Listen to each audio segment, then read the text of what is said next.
صحيح موافقا. For me everywhere I go. ماذا يقول أمير المؤمنين لدعاة تحرير المرأة الذين ظلوا ينتقدون الإسلام من جانب تعدد الزوجات more than 4 women? Yes, Amir al-Mu'mineen, you know this is the critical point. Always you find this question everywhere. What would you say to those who criticize Islam that he permits marriage up to 4? As you were saying, up to 4, that gentleman raised his hand and said, "Trap." 4 minutes. I was amazed. I was wondering which religion is referring to, which permits 5 wives, not 4. What he meant was 5 minutes left. So the issue of 4 wives cannot be determined within 5 minutes. That is the warning.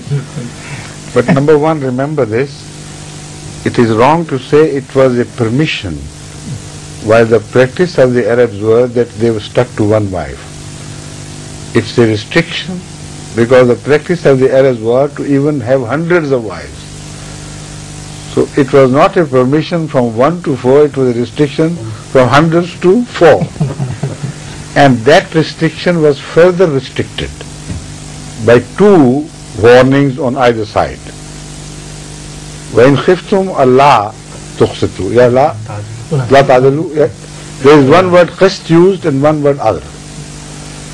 Is لا تعديل حضور. The second one لا تعديل. This is the 2 sides. Yes.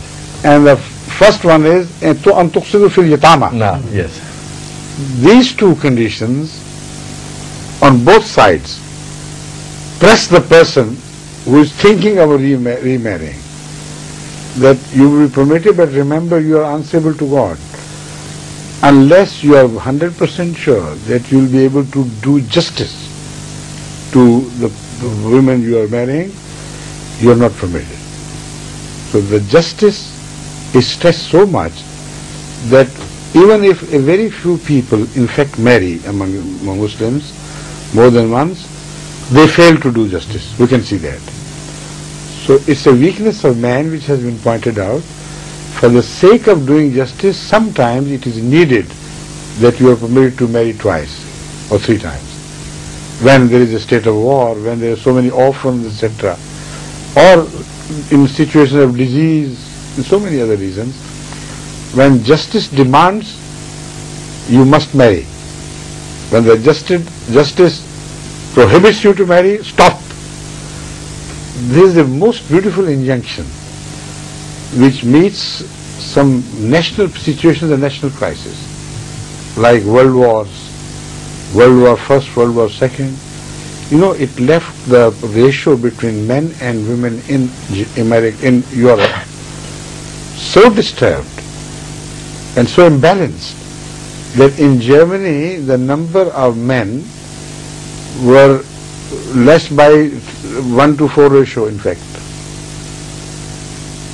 If you don't permit them to marry twice, you know what you're talking about? Then you say, do whatever you like. Even destroy the peace of homes of those who are married.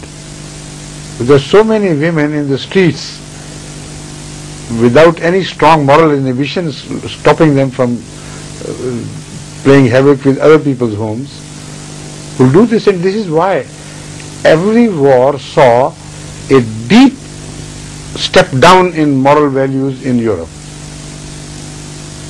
There is such a strong kink downwards that their the thinkers and intellectuals say that after the war the moral standards was nowhere the same as it used to be prior to the war. Because of this, in their religion they don't have this opportunity, this provision for meeting the challenge of the time, like the Holy Quran makes it very clear. Right? يقول أمير المؤمنين عندما كان السؤال يطرح ويقول 4 زوجات رفع المخرج يده هكذا و5 فقال ما هذا، هل ارتفع العدد وصاروا 5؟ أي دين هذا الذي يسمح ب5؟ وهو يقول باقي 5 دقائق. يقول أمير المؤمنين أن التعبير بأن الإسلام يسمح بالزواج حتى 4 هذا تعبير غير صحيح. الواقع أنه لم يسمح، وإنما هو قلل أو حصر العدد.